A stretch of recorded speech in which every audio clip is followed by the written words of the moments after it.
Hey friends, hope you're doing well. Welcome to Holy Week 2021. We just had Palm Sunday, and now today we're at Maundy Thursday. And Maundy Thursday is when Jesus had his last meal, the Last Supper, with his disciples as they celebrated Passover. And what's cool about Maundy Thursday is there are believers all over the globe today and even last night that gathered together to celebrate this most sacred mystery of the faith. And so what we want to do is we want to open the scriptures together. Go ahead and open to the Gospel of John, chapter 13.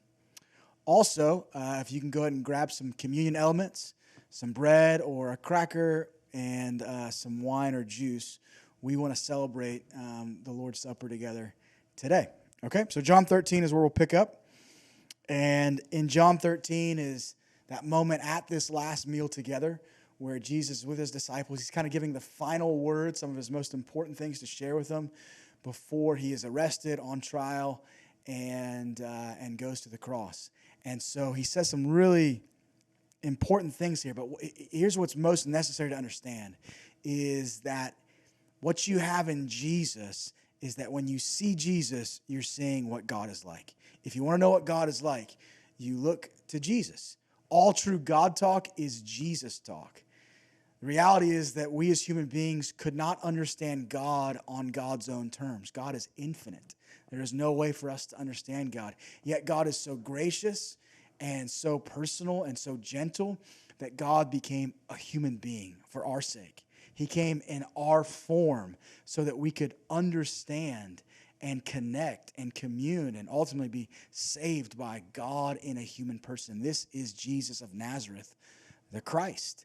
And God is also so gentle and non-coercive to not overwhelm us with his infinitude and kind of submit us into submission and into believing, but comes to us gently and personally, because this is how God is. This is his nature as a human person in Jesus. It's a beautiful part of the gospel, and you see it on major display right here. You see exactly what God is like in Jesus' actions. At the Last Supper, picking up in verse 1, John 13. Now before the feast of the Passover, when Jesus knew that his hour had come to depart out of this world to the Father, having loved his own who were in the world, he loved them to the end. During supper, when the devil had already put it in the heart of Judas Iscariot, Simon's son, to betray him, Jesus, knowing that the Father had given all things into his hands, and that he had come from God and was going back to God, he rose from supper. He laid aside his outer garments and took a towel, tied it around his waist. Then he poured water into a basin and began to wash the disciples' feet and to wipe them with the towel that was wrapped around him. In this act, you see exactly what God is like. God is humbling himself. One, humbling himself to become a human being. Two, humbling himself as Jesus to wash humanity's feet, to do an act that was for the lowest caste in that system. The lowest person on the social class ladder would do that work, that dirty, nasty work. And yet Jesus, it was his impulse, his instinct, and his divine nature to humble himself and to serve. He's showing us exactly the nature of the infinite reality that we give those three letters, God. Then he goes on. He ends the meal and he talks about a new commandment I give you. When he had gone out, Jesus said, "Now the Son of Man is glorified, and God is glorified in him." And he goes on. He says, "You will seek me, and just as I said to the Jews, so now I will say to you, where I am going, you cannot come." He's talking about his death. He says, "A new commandment I give to you, that you love one another, just as I have loved you. You also are to love one another. By this, all people will know that you are my disciples, if you have love for one another." What Jesus is about to do, earlier in John 10, he says that true love is laying down your life for someone. What he's about to do is lay down his life for the disciples and for all of humanity. That true love is encapsulated in that right there. God laying down God's own life in Christ for the sake of the world. And what he says is that in that, he and God are glorified. Isn't that crazy? That's the mystery of the crucified Christ, is that in that moment, God is most glorified. God's glory is most on display in the cross, because what's most on display is the very nature of who God is, and that is love. 1 John chapter 4, God is love. So he says, I'm most glorified in the act of the cross, and in the act of the cross, laying down my life for the sake of others. This is the commandment I give you. That if you're going to be identified with me and with God, the only way to be truly identified is by this act and lifestyle of love.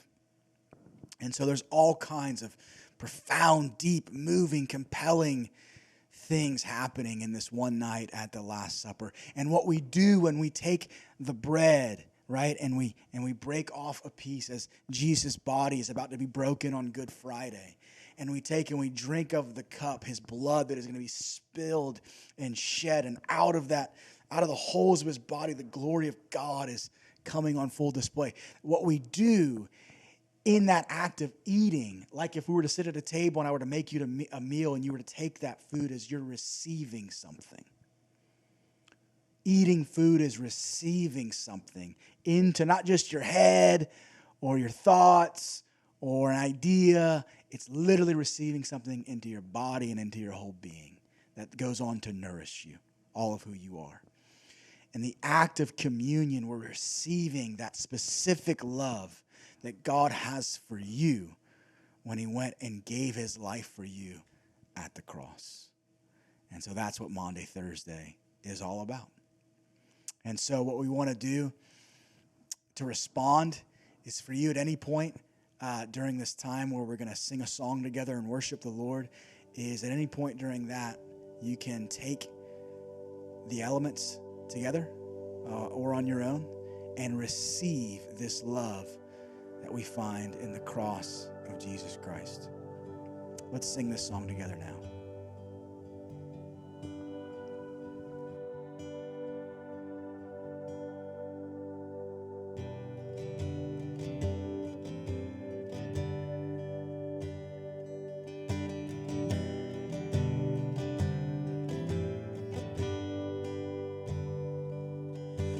Thank you for the cross that you have carried. Thank you for your blood that was shed. You took the weight of sin upon your shoulders and sacrificed your life so I could live. Let's do that again.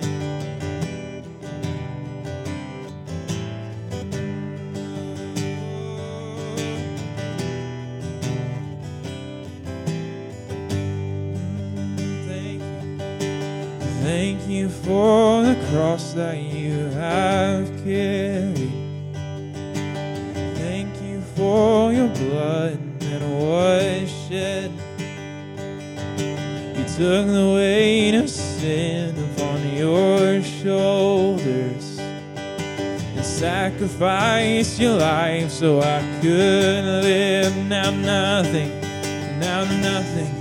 is holding me back from you, Redeemer of my soul. Now nothing is holding me back from you. Your love will never let me go. Thank you for your death and resurrection. Thank you for the power of your blood. I am overwhelmed by your affections, the kindness and the greatness of your love, and the kindness and the greatness of your love. So nothing is holding me back from you, Redeemer of my soul. Now nothing is holding me back from you. Love will never let me go. Oh, Jesus, you make all things new. Oh, Jesus, you make all things new. Son Jesus, oh Jesus, you make all things new.